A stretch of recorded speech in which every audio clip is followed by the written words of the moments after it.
In this video, we're going to look at how we can take the quite abstract concepts that underlie English tenses and make them more manageable for learners by using visual prompts in the form of timelines. Timelines help us to fix the concepts of tenses onto a clear visual representation using time as a line, and the actions which happen during that time as displayed happening along that line, so putting them in context with one another. Timelines are useful because they present pure concepts of tenses. They don't require any of the new language which we're teaching to learners, thereby confusing them about the new ideas that they're learning.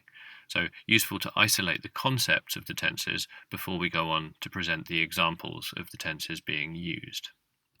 Timelines also contextualize these concepts, which can be quite abstract if you don't fix them with a visual or a meaningful aid to help students comprehend them.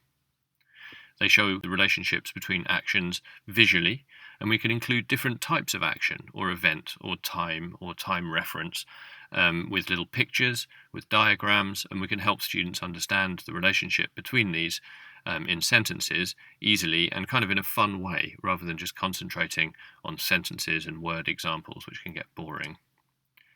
Also, timelines can be built along with the students to help them demonstrate their own understanding of the concepts behind tenses.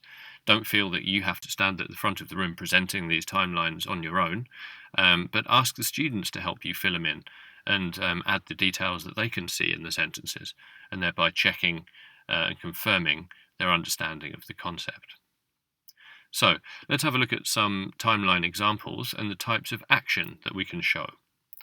So here's an example of time moving forward. We usually show it as an arrow going from left to right.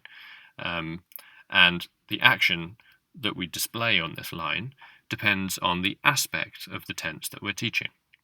For example, verbs with a simple aspect, a continuous aspect, and a perfect aspect are displayed slightly differently to show students exactly the concept that we mean when we talk about these different aspects. So simple actions. If you remember from the last video, simple actions are seen as complete or total units, and they cannot be interrupted by other actions. So for this reason, we display simple actions as a cross, or a line, or a point on the line. All of these you can see have very small, very narrow points where they hit the timeline itself. So this implies that nothing else can happen within that action. It's complete and total and just happens. Continuous actions, by contrast, are seen as incomplete at a specific time, and these can be interrupted, which means that we need to open them up to investigate what happens inside continuous actions. For this reason, we often show continuous actions as having a start point and an end point at different places on the line. And then we can show the action happening from the beginning to the end. And you can see that that space in between the two vertical lines represents the duration of the action which is going on. And we can have other actions which happen within that.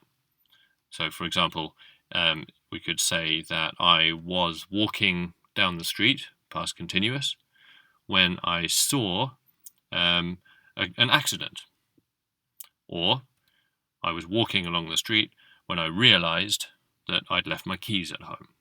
So again, the realizing and the seeing interrupt that walking action. The walking is not finished when the seeing or the realizing happens. So for that reason, those are simple actions, realized and saw. So a perfect tense is represented by one action being shown in relation to another time or action or event.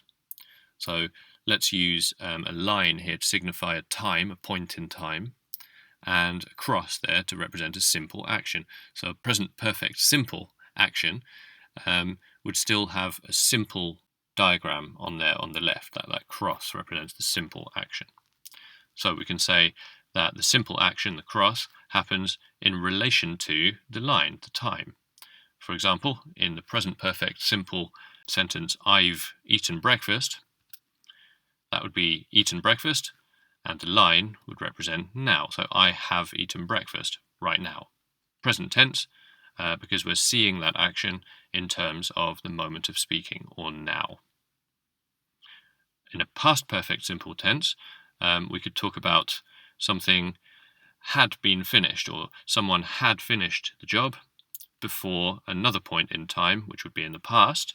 For example, midday yesterday.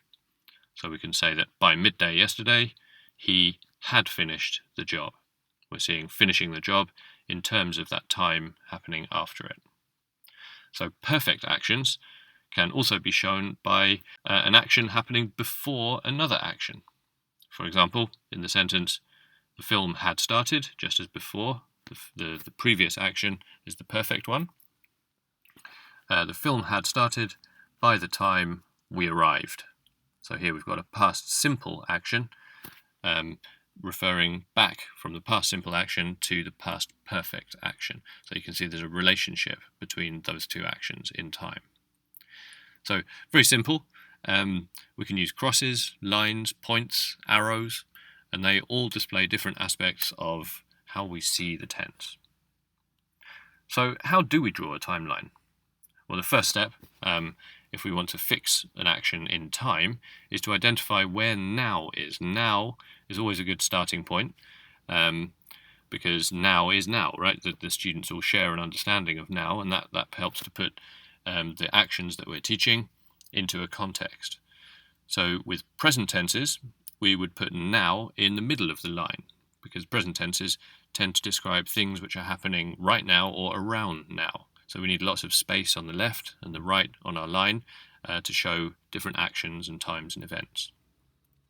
In past tenses, the now point should be towards the right of the timeline, so that we have plenty of space on the left, which represents the past, so we can show different things happening in the past.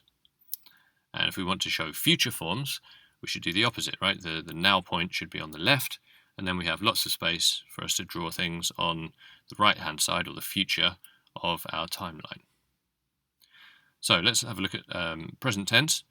Firstly, you mark the now, for example here in the middle, because it's a present tense, and then you would elicit the action marks with contextualized questions to students, asking them to give you the information about when things are happening.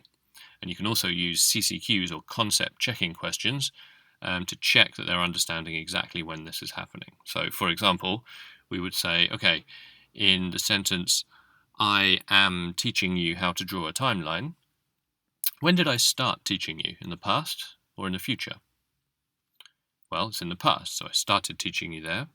And am I still teaching you now? Yes, so the action is still going on now. And will I teach you into the future? Yes, I haven't stopped yet, so it goes past now and on into the future. Okay, so that's the concept of present continuous, started in the past and continues through now and on into the future, not finished now.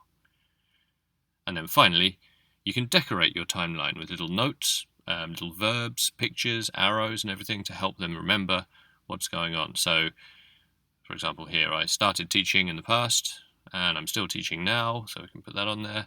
And I haven't said when we'll finish, so finishing is in the future somewhere. So we can show that with some little question marks or a little note there, finish teaching. And that gives us the whole context without using the target language, but just the pure concept of the present continuous tense. Okay, we'll look at lots more practice of this for each of the different tenses in the future videos. But for now, time to reflect. So think back to a tense-related task that you've taught recently. Think about practicing timelines for the different sentences and the examples that the task gives. Decorate them with lots of relevant aspects. Don't just use the actions and the verbs. Think about little pictures, think about little prompts to help the students remember. And in the class that you taught, did your students really process all of those aspects that you've planned this time round in the lesson that you taught? Why or why not? How can you make it better? How did you address them at the time? And what questions could you ask, or how could you elicit these aspects in future when you teach that lesson again?